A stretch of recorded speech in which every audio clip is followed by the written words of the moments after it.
Ma'am ఇప్పుడు రేపు అక్టోబర్‌లో గురువు వక్రిస్తున్నాడు గదా! సో, ద్వాదశ రాశుల వారికి ఎలా ఉండబోతుంది? అసలు గురుడు వక్రించడం అంటే ఏంటో చెప్పండి? తప్పక ఎప్పటి నుంచి స్టార్ట్ అయ్యి ఎప్పటి వరకు ఎండ్ అయిద్ది? ఎలా ఉండబోతుంది? పరిహారాలు ఏం చేసుకోవాలో వివరించండి. తప్పక. ఎందుకంటే వక్రగతి అనేది ఎవ్రీ ఇయర్ మనకి వస్తూ ఉంటుంది. బట్ ఇప్పుడేంటంటే గురు వక్రగతి, ఎందుకంటే గురువు is one of the most important planets అనమాట. గురు చల్లని చూపు ఉంటే అన్నీ వస్తాయి, అన్ని కళలు వస్తాయి, ఇంక్లూడింగ్ స్పిరిచువాలిటీ అనమాట. అంటే ఏంటంటే మనకి మత గురువులు కూడా మనం చెప్పుకుంటూ ఉంటాం గురు స్ట్రాంగ్గా ఉంటే. కానీ వక్రగతి అయినప్పుడు ఏంటంటే కొన్ని రిట్రోగ్రెషన్ అని కూడా అంటారు, కొన్ని ఇబ్బందులు అనేవి పెడుతూ ఉంటాడనమాట. ఏ ప్లానెట్ అయినా అంతే. మోస్ట్ ఇంపార్టెంట్ బెనిఫిట్ గురువే మనకి. అలా మనం చూసామంటే ఎక్కడ జరుగుతోంది ఈ వక్రగతి అనేది ఫస్ట్ చూద్దాము. మనకి వృషభ రాశిలో జరుగుతోంది. అలాగే గురువు ఎప్పుడు వక్రిస్తున్నాడు? అక్టోబర్ 9th, అది ఫిబ్రవరి 4th 2025 వరకు ఉంది. అంటే 3.5 months అనుకుందాం కాసేపు. సో వక్రగతి అయినప్పుడు ద్వాదశ రాశుల వాళ్ళకి అంటే ఏంటంటే అందరికీ ఒకేలా ఉండదు కదా. సో అలాగే ద్వాదశ రాశుల వారికి కూడా కొన్ని రాసులకు చాలా బాగుంటుంది, కొన్ని రాసుల వారికి అంత బాగుంటుంది అని మిశ్రమమై అని చెప్పుకోవాలి. ఫస్ట్ వక్రగతి అంటే ఏంటో చూద్దాము. అసలు జనరల్గా చూసామంటే రిట్రోగ్రేషన్ కానీ వెనక్కి తిరిగి చూడడం కానీ అనేది రిలేటివ్. ఎలా రిలేటివ్ టు ఎర్త్ అనమాట. అంటే ఏంటి ఆ యాంగిల్ అంటే ఏంటి, జూపిటర్ అలాగే వెళ్తూ ఉన్నాడు, but with respect to another planet. అంటే మన ఎర్త్ నుంచి చూసినట్టు ప్లానెట్ నేను ఎర్త్ నుంచి చూసినప్పుడు ఆయన ఏంటంటే వెనక్కి తిరిగి చూస్తున్నట్టు అనిపిస్తుంది, ఎందుకంటే రెండు మోషన్లోనే ఉన్నాయి. సో సింపుల్ ఎగ్జాంపుల్ చెప్పాలి అంటే మనం ప్లాట్ఫామ్లో 2 ట్రైన్లు ఆగున్నాయి అనుకుందాం. ఒక ట్రైన్ కదులుతోంది, ఇంకో ట్రైన్ అలాగే ఆగిపోయింది. అప్పుడు ఏమవుతుంది? ఆగిపోయిన ట్రైన్లో ఉన్న వాళ్ళకి ఎలా ఉంటుంది? వెనక్కి వెళ్తున్నట్టు ఉంటుంది.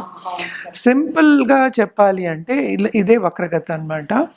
Related to the motion of the other planetary positions. అంటే కొన్ని ఫాస్ట్గా మూవ్ అవుతున్నాయి, సో ఈయన కొంచెం స్లో అయినప్పుడు వక్రమైనట్టు అనిపిస్తుంది అనమాట. సో జనరల్గా వీటికి పరిహారం చేసుకోవాలి, గురువుకి పరిహారం చేసుకోవాలి అంటే తప్పక గురు కాళ్ళు పట్టుకోవాలి. అది థర్స్డే తప్పక. ఏంటంటే మనకి ఏ గురువు అయినా పూజించడం అనేది వెరీ ఇంపార్టెంట్. అదొకటి కాకుండా మనం గురు జపం చేసుకోవడం కానీ, అలాగే ఏంటంటే గురువుకి దానం చేయడం కానీ చేయడం వెరీ వెరీ ఇంపార్టెంట్ అనమాట. నవగ్రహాల చుట్టూ ప్రదక్షిణ చేయడం అనేది జనరల్గా మనం చెప్తూనే ఉంటాము. ఇదేంటంటే మనకి వృషభ రాశిలో జరుగుతోంది కనుక ఆ రాశికి అధిపతి ఏమో మనకి శుక్రుడు. సో శుక్రుడు ఇంట్లో జరుగుతోంది కనుక అంత బాగుండదు కొన్ని రాశి వాళ్ళకి. ఎందుకు అంటే ఇద్దరు ఎనిమికల్, అంటే ఏంటంటే కొంచెం ఎనిమిటీ ఉన్నది. ఏంటంటే ఫ్రెండ్షిప్స్ ఉంటాయి, ఎనిమిటీస్ ఉంటాయి గ్రహాలకి అనమాట. సో ఈయనేమో ఏంటంటే దేవగురు, ఆయనేమో అసురగురు, వీనస్ శుక్రుడు. సో అందుకోసం ఏంటంటే కొంత సంఘర్షణ అనేది కొన్ని రాసులకి, అంటే ఏంటంటే క్లియర్గా ఉండదు, పాత్ అనేది చెప్పడం అనేది జరుగుతోంది. ఏమేమి రాసి వాళ్ళకి బాగుంటుంది అనేది ఫస్ట్ మాట్లాడుకుందాము. మనకి వృషభ రాశి వాళ్ళకి బాగుంటుంది, అలాగే మిథునం వాళ్ళకి బాగుంటుంది, అలాగే కర్కాటక రాశి వాళ్ళకి చాలా బాగుంటుంది, కన్యా రాశి వాళ్ళకి టు అ సర్టన్ ఎక్స్టెంట్ బాగుంటుంది, అలాగే మనం మకర రాశి వాళ్ళకి చాలా చాలా బాగుంటుంది, అలాగే వృశ్చిక రాశి చాలామంది భయపడుతూ ఉంటారు, వృశ్చిక రాశి వాళ్ళకి బ్రహ్మాండంగా ఉంటుంది. ఈ వక్రగతి చాలా సపోర్ట్ ఇస్తుంది అని చెప్పాలి. అదొకటి కాకుండా మనకి వేరే కూడా మనకి తెలిసిన ఒక విషయం, శని కూడా వక్రగతిలో ఉన్నారు ఇప్పుడు. అలాగే ఇప్పుడు కుజుడు కూడా వక్రగతికి వస్తున్నారనమాట. సో ఇవన్నీ చూసుకోకుండా మనం సింగిల్ ప్లానెట్ అంటే ఏంటంటే గురువు గురించే మనం మాట్లాడుకుంటున్నాం కనుక, తప్పక మనం ఒక్క ప్లానెట్ గురించే మాట్లాడుకుంటున్నాం కనుక అన్ని రాసుల వాళ్ళకి మిశ్రమ ఫలితాలే ఉంటాయి, మిశ్రమ ఫలితాలే ఘోషిస్తున్నాయి మిగతా ప్లానెటరీ పొజిషన్స్ బట్టి అని చెప్పడం జరుగుతోందన్నమాట. మనం ఇప్పుడు మాట్లాడేది కూడా సింగిల్గా జూపిటర్ తో పాటు ఇప్పుడు సరే వేరే గ్రహాలు కలిసినప్పుడు కానీ, లేకపోతే జూపిటర్ వక్రగతి, గురువు వక్రగతి ఎలా ఉంటుంది ద్వాదశ రాశులకి అనేది మాట్లాడబోతున్నాం. జనరల్ పరిహారాలు ఏంటంటే నిత్యం చేయొచ్చు వాళ్ళు, ఈరోజే చేయాలి రేపు చేయకూడదని ఏం లేదు. గురువుని తలుచుకోవడం, రోజు తలుచుకోవడం మంచిదే కదా. సో గురువారమే చేయాలని లేదు, మనం చెప్పేది ఏంటంటే జనరల్గా చెప్పాము.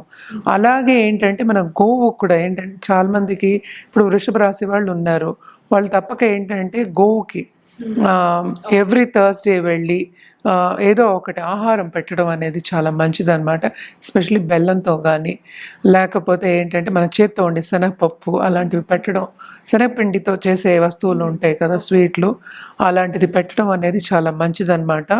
ఇవన్నీ పాటిస్తే ఏంటంటే టు అ సర్టన్ ఎక్స్టెంట్, ఎందుకంటే ఇప్పుడు రిట్రోగ్రేషన్ అన్న, ఇప్పుడు వక్రగతి అన్న, ఈ రెండిటికి ఏంటంటే కొన్ని నెగిటివ్ ఎఫెక్ట్స్ అనేవి ఉంటాయి. సో ఆ నెగిటివ్ ఎఫెక్ట్స్ అన్నీ మనకి ఏంటంటే బ్యాలెన్స్ అవుతాయి కనుక ఇలాగ చేయమని మనం చెప్తూ ఉన్నాం అనమాట. చేసే వాళ్ళకి మంచి రిజల్ట్స్ ఉంటాయి, చేయకపోతే మనం ఏం చేయలేము. సో మనం చెప్పడం వరకే మనం చెప్తున్నాం అనమాట. సో మనం అన్ని రాసుల వరుసగా మనం మాట్లాడదాం. మేము ముందుగా మేషరాశి వారికి ఎలా ఉండబోతుందో వివరించండి. ఇది వక్రగతి గురించే కదా మనం మాట్లాడుకునేది. జూపిటర్ వక్రగతి మనం ముందే చెప్పినట్టు ఇక్కడ వృషభ రాశిలో జరుగుతోంది. యాక్చువల్గా ఏంటంటే జూపిటర్ మార్స్ ఏంటంటే ఫ్రెండ్స్ అనమాట. అందుకోసం అదొకటి కాకుండాను మన మేషరాశికి చూసుకున్నాము అంటే 9th and 12th lord అయ్యాడనమాట. So జనరల్గా కూడా చెప్పాలి అంటే వీళ్ళకి బాగానే ఉంటుంది, కానీ ఖర్చులు అనేవి చాలా అధికమవుతాయి. అదొకటి కాకుండా ఇప్పుడు వక్రగతి బికాస్ ఆఫ్ వక్రగతి ఆర్ రిట్రోగ్రేషన్ మనం చెప్పుకోవాలి అంటే కొన్ని హెల్త్ ప్రాబ్లమ్స్ వచ్చే ఛాన్సెస్ ఎక్కువ ఉన్నాయి. మెంటల్ హెల్త్ కాపాడుకుంటూ రావాలన్నమాట వీళ్ళు. అలాగే మనం చూసామంటే స్టూడెంట్స్ ఎస్పెషలీ మనకి ఫారిన్లో చదువుకునే స్టూడెంట్స్కి మాత్రం చాలా బాగుంటుంది.